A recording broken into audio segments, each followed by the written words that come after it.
رہے ہیں تو پھر کچھ ایسی چیزیں بھی ڈسکس کی جانی چاہیے اس تحریک کے قائد، اس تحریک کے رہنما سے، کہ جو اس کا تعلق براہ راست اس ملک کے مستقبل سے ہوگا۔ ہمیں جوائن کیا ہے نن ادر دین قائد تحریک لبیک یا رسول اللہ صلی اللہ علیہ وسلم جناب خادم حسین رضوی صاحب نے۔ رضوی صاحب بہت شکریہ سر آپ کے وقت کا۔ مجھے اندازہ ہے کہ آپ آگاہ ہوں گے اس وقت ملک کو کن خطرات کا سامنا ہے، اندرونی طور پر بھی بیرونی طور پر بھی۔ میں اندرونی خطرات پر بھی آتا ہوں، لیکن بیرونی طور پر آپ بڑی واضح طور پہ ہمیں اشارہ مل چکا ہے، پتہ لگ چکا ہے کہ امریکہ بہادر اب ہمارے در پہ ہے، اور وہ پاکستان کو اپنی کوتاہیوں، اپنے فیلئرز کا مورد الزام بھی ٹھہرا رہا ہے، اور وہ آگے جا چل کے کچھ مشکلات بھی ہمارے لیے کھڑی کر سکتا ہے۔ ایسی صورت میں کیا سمجھتے ہیں آپ کہ پاکستان کو کیا رویہ اختیار کرنا چاہیے، ہمیں کیسے رسپونڈ کرنا چاہیے اس کو؟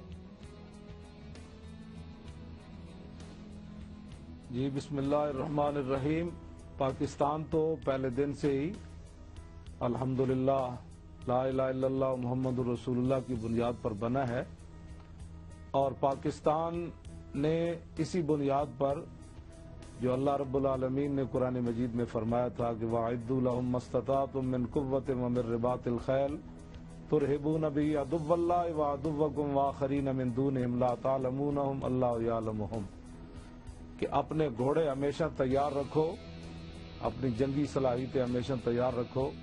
پاکستان ہمیشہ اس آیہ کریمہ پر عمل کرتا رہا ہے، اور پورے عالم اسلام میں پاکستان وہ واحد مملکت اسلامیہ ہے جس نے ایٹم بم تیار کیا، اور جس نے شاہین، غوری، ابدالی میزائل تیار کیے، خطف 9 تیار کیے، خالد ٹینک تیار کیے، اور درار ٹینک تیار کیے، اور دنیا کی بہترین اسلامی فوج لیکن قبلہ آپ کو نہیں لگتا کہ 9/11 کے بعد یہ گھوڑے جو ہم نے اپنے لیے تیار رکھنے تھے یہ تو ہم نے کسی اور کے حوالے کر دیے؟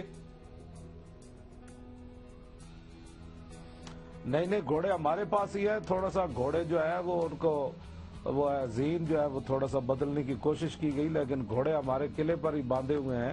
انشاءاللہ وہ زین دوبارہ جو ہے وہ غزنوی کے وارث اور ابدالی کی وارث اور خالد کے بن ولید رضی اللہ تعالیٰ عنہ کے وارث اور صلاح الدین ایوبی کے وارث ان گھوڑوں پر سوار ہوں گے، اور ٹرمپ کو اس بات کا جواب دیا جائے گا انشاءاللہ۔ کوئی پریشانی والی بات نہیں ہے، ٹرمپ آزما لے، اس کو پتہ ہونا چاہیے یہ غازی یہ تیرے پراسرار بندے جنہیں تو نے بخشا ہے ذوق خدائی، دو نیم ان کی ٹھوکر سے صحرا و دریا، سمٹ کر پہاڑ ان کی ہیبت سے رائی، دو عالم سے کرتی ہے بے گانا دل کو، عجب چیز ہے لذت آشنائی۔ بے شک بے شک۔ علامہ صاحب میں آپ کی بات قطع کلامی معاف، اب چونکہ میں کچھ جسارت ایسی کروں گا، میں نے جیسے آغاز میں کہا تھا آپ ایک سیاسی فورس اور طاقت کے طور پر بھی آپ کی جماعت سامنے آئی ہے، تو پھر میں آپ سے کچھ اجازت ضرور چاہوں گا کہ کچھ سخت سوالات بھی، کچھ چپتے سوالات بھی میں آپ سے ضرور کروں، مجھے امید ہے کہ آپ ان کا خندہ پیشانی سے جواب بھی دیں گے۔ علامہ صاحب کچھ ہم نے ویڈیوز بھی دیکھی آپ کی جس میں براہ راست ٹرمپ کو جو ہے وہ آپ نے کھری سنائی بھی تھی، اور کچھ الفاظ بھی ایسے استعمال ہوئے تھے جن کو میں نشر نہیں کر سکتا۔ اگر میں یہ دیکھوں کہ کل کو تحریک لبیک کو موقع ملتا ہے آگے آنے کا، تو تحریک لبیک کی کیا خارجہ پالیسی یہی ہوگی؟ کیا وہ اسی طرح سے سفارتی تعلقات کو ڈیل کیا کریں گے جن میں سخت زبان یہاں تک کہ گالیوں تک کا عنصر نمایاں ہوگا؟ بات یہ ہے کہ جب ہماری حکومت آئے گی نا تو پھر ہماری خارجہ پالیسی جو ہے وہ اسلام کے تابع ہوگی، اور میرے آقا و مولا نے خود بھی حکومت فرمائی ہے، چاروں خلفاء نے بھی کیا ہے، بہادر شاہ ظفر تک ہمارا دبدبہ رہا ہے، خلافت عثمانیہ تک رہا ہے۔ تو اگر ہمارے کوئی 2 جملے سخت ہو جاتے ہیں تو اس کا مطلب یہ تھوڑا ہوتا ہے کہ پورا نظام ہی الٹ پلٹ جائے گا، یہ باتیں نہیں ہیں۔ انشاءاللہ جب ہمارا نظام آئے گا تو دنیا علامہ صاحب میں فرض بالمحال میں ابھی یہ کہتا ہوں کہ میں آپ کو ووٹ دینا چاہتا ہوں، اس کے لیے میں یہ ضرور جاننا چاہوں گا کہ تحریک لبیک یا رسول اللہ صلی اللہ علیہ وسلم کی معاشی پالیسی کیا ہوگی، کیونکہ جو ملک معاشی طور پہ مضبوط نہ ہو وہ خارجی طور پر جو ہے کچھ نہیں کر سکتا۔ جی ڈی پی کا اس وقت 70% ہم تھریشولڈ کراس کر چکے ہیں، ہمارا جو قرضہ ہے ملک کا وہ اپنی دہلیز کو پار کر چکا ہوا ہے۔ آپ کا کوئی معاشی پلان ہے اس ملک کے لیے؟ کیا بات ہے، بہت بڑا آپ نے سوال کیا. انشاءاللہ آپ کو پتہ ہونا چاہیے کہ جب اسلام آیا، عمر بن عبدالعزیز جب مسجد سے گھر گئے تھے تو آدھا اسلام نافذ ہو چکا تھا، اور ایک رات گزری تھی تو صبح تک نظام مصطفیٰ نافذ ہو چکا تھا. جو اربا پتی جنہوں نے ملک لوٹے ہوئے تھے خزانے، وہ فٹ پاتھ پر سوئے ہوئے تھے، ان کو پتہ تھا کہ اب اسلام جو ہے وہ ہم سے پوچھ جائے. انہوں نے خود سب کچھ اس قومی خزانے کے حوالے کر دیا تھا.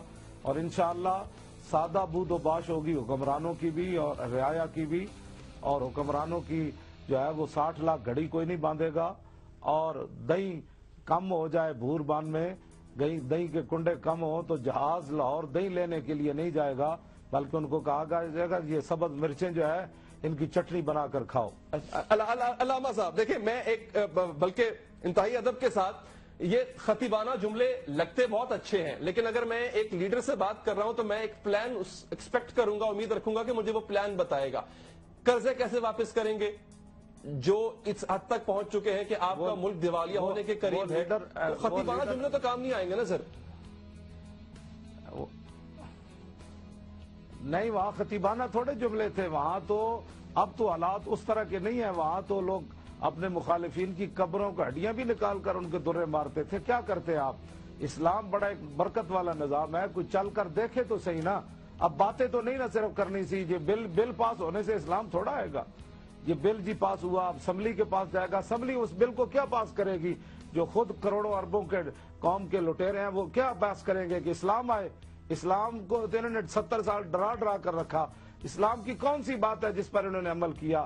بلکہ اگر آپ محسوس نہ فرمائے تو سود کے مسئلے میں آپ کو پتہ ہے، آپ کے جو اپنے آپ کو بڑا لوگ کہنے والے، وہ کہنے لگا کہ ہم یہاں مدرسے کھول دیں، جو سود کھاتا ہے اس کو اللہ پوچھے گا، جو نہیں کھاتا وہ نہ کھائے. ہم مدرسے تو نہیں. جب آپ اسلام کو یہ آپ مقام دیں گے تو اسلام تو آپ کی مدد نہیں نہ کرے گا.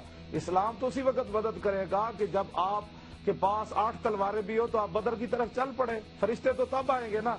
آپ جو ہے 20 قسم کے کھانے کھانے کے بعد پھر غریبوں کی باتیں کریں، 400 کنال کے اندر رہ کر، 300 کنال کے اندر رہ کر پھر غریبوں کی باتیں کریں. ایسے تو اسلام تھوڑا آئے گا. میں اگر پریکٹیکل بات کروں، ایک پریکٹیکل بات کروں، دیکھیں عرض یہ ہے کہ اس وقت آپ جکڑے ہوئے ہیں آئی ایم ایف کے قرضوں. کریں آپ اگر آپ کے پاس حکومت یا اختیار آتا بھی ہے اور اگر اپنی پالیسی آپ تبدیل بھی کرتے ہیں کہ جناب ہم نظام تبدیل کریں گے، تب بھی آپ نہیں کر سکتے کیونکہ آپ نے اتنے ملکوں کا اور آئی ایم ایف کا قرضہ دینا ہے، وہ آپ کو اپنی شرائط پر چلائیں گے. اس کا کوئی عمل. آپ الیکشن میں جا رہے ہیں علامہ صاحب، آپ کی تھوڑے عرصے بعد جماعت الیکشن میں جا رہی ہے. میں بتا رہا ہوں نا کہ بلا میں بسم اللہ، یہ تو بڑا آپ نے پھر اہم سوال کر دیا.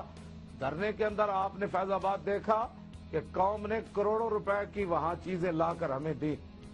کروڑوں روپے کی، یعنی رضائیاں، بسترے، کھانے. اور پورے ملک میں جہاں دھرنے ہوئے سب لوگوں نے مجھے بتایا کہ لوگ قبلہ قرضہ $70 ارب ہو گیا ہے. بسترے اور کمبل بھی لا کر وہ عوام کے چند پیسوں سے نہیں دیا جائے گا.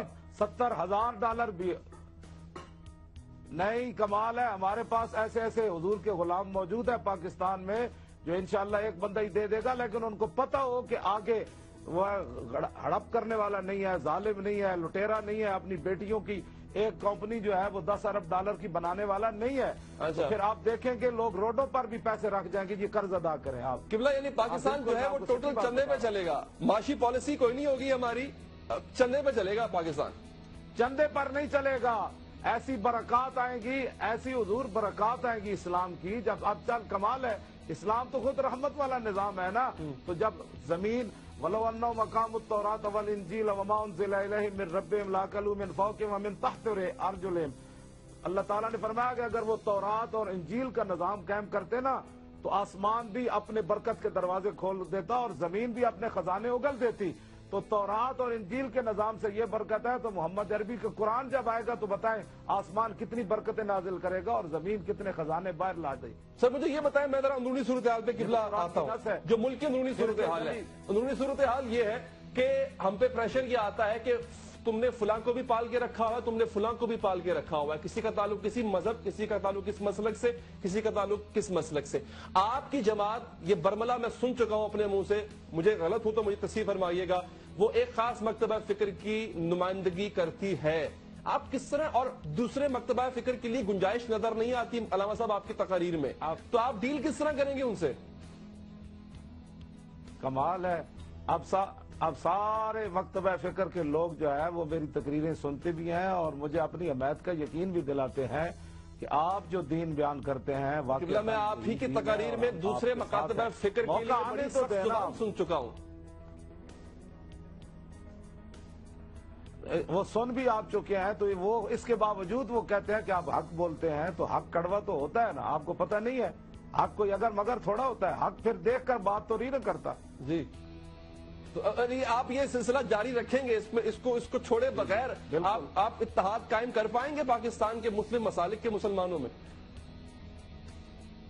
کمال ہے اتحاد. میں انشاءاللہ موقع پر بتاؤں گا کن کن لوگوں نے ہم سے رابطہ کیا ہے، اچھا کون کون لوگ کہتے ہیں کہ آپ کے ساتھ ہیں. ہم یعنی آپ ایم ایم اے میں شامل ہونے جا رہے ہیں، متحدہ مجلس عمل میں شامل ہونے جا رہے ہیں آپ؟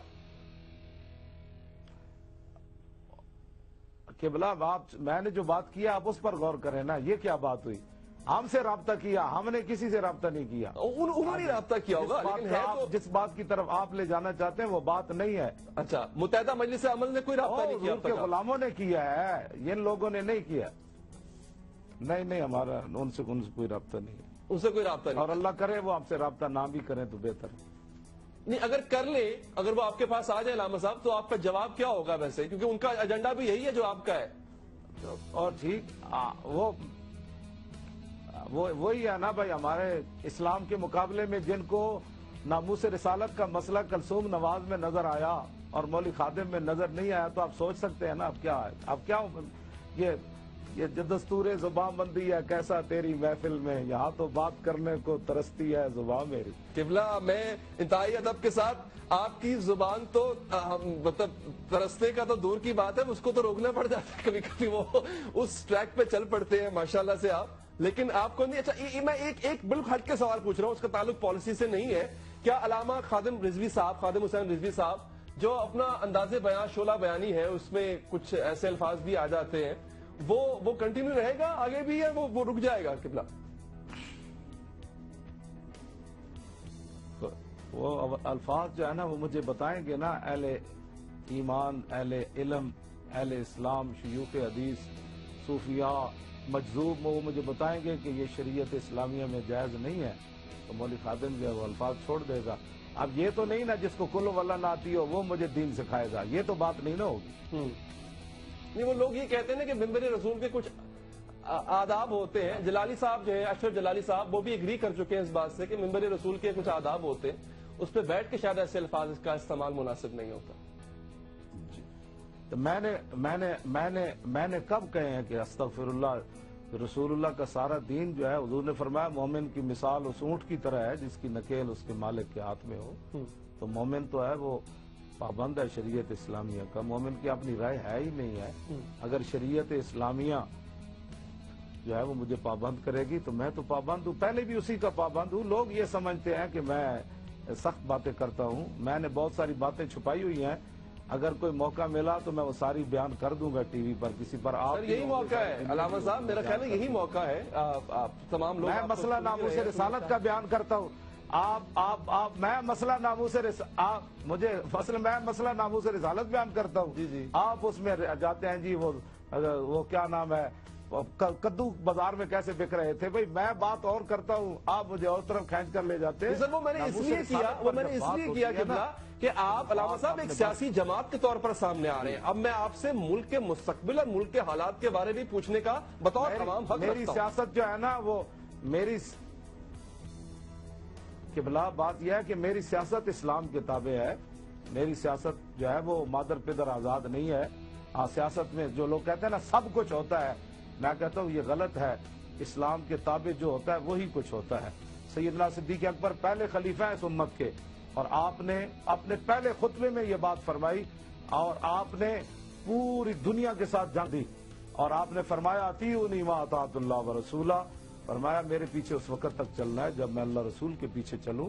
فإن عصیت اللہ ورسولہ فلا طاعۃ لی علیکم.